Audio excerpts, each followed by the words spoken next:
Hello hi friends, welcome back to our channel చిన్ని reviews and blogs. ఈరోజు వీడియోలో నేను డైలీ రొటీన్ ఏ విధంగా ఉంటుందనేది మీతో షేర్ చేసుకోవాలనుకుంటున్నాను. పాప పుట్టిన తర్వాత అయితే వీడియో అయితే చేస్తున్నాను. సో పాప నిద్రపుచ్చేసరికి 10 అయిపోయింది. నైట్ అంతా పడుకోదు, మార్నింగ్ నిద్రపోతుంది. సో మా అత్తయ్య టిఫిన్ పంపించారు. టిఫిన్లోకి అయితే దోశ పంపించారు. కారప్పొడి వేసుకొని తినమన్నారు. సో కారప్పొడి అలాగే మామిడికాయ పచ్చడి వేసుకొని తిందామని ట్రై చేసి చూశాను. అది పాడైపోయింది. సో అందుకనేసి దాన్ని పక్కన పెట్టేశాను వద్దనేసి.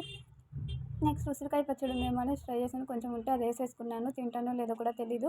అందుకనేసి కొంచెం వేసేసుకున్నాను. అంతలోకి పాల డబ్బా అయితే కడిగి పెట్టాలి. పాల డబ్బా ఎందుకనేది చెప్తాను. వాటర్ పట్టేసుకున్నాను తిందామనేసి.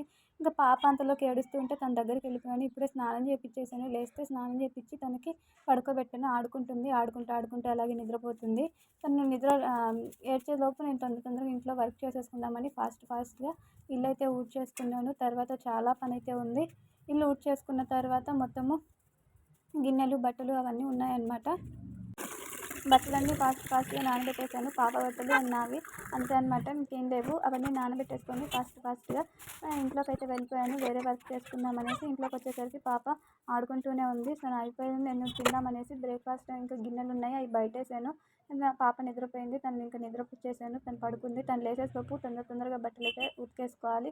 ఇంకా నేను తినేసి వర్క్ చేసుకుందామనేసి ఫాస్ట్గా అయితే తినేసాను. తర్వాత బయటికి వెళ్ళి వర్క్ అయితే చేసేసుకోవాలి. ఇంకా ఇల్లు అవన్నీ క్లీన్ చేసేసుకుందామనేసి హౌస్ అయితే క్లీన్ చేస్తున్నాను.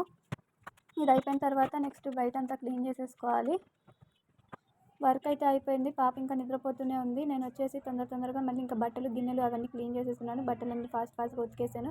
ఇంట్లోకి వచ్చి మిల్క్ ఉంటే ఆ మిల్క్ వేడి చేస్తున్నాను నేను తాగడానికి. ఇంకా పాప కోసం అయితే ఫీడింగ్ బాటిల్స్ అయితే రెడీ చేసి పెట్టుకోవాలి ఎప్పటికప్పుడు. ఎందుకంటే ఫీడింగ్ బాటిల్ తను ఒక్కొక్కసారి బ్రెస్ట్ మిల్క్ అయితే తాగదు. తన కోసం అని ఫీడింగ్ బాటిల్స్ ఎప్పుడూ రెడీగా ఉండాలి.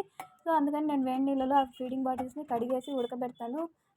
ఏదన్నా క్రిములు ఏమన్నా ఉంటే చనిపోతాయి అనేసి. ఎప్పుడైనా కూడా ఫీడింగ్ ఇచ్చేటప్పుడు బాటిల్స్ క్లీన్ చేసి పెట్టుకోవాలి.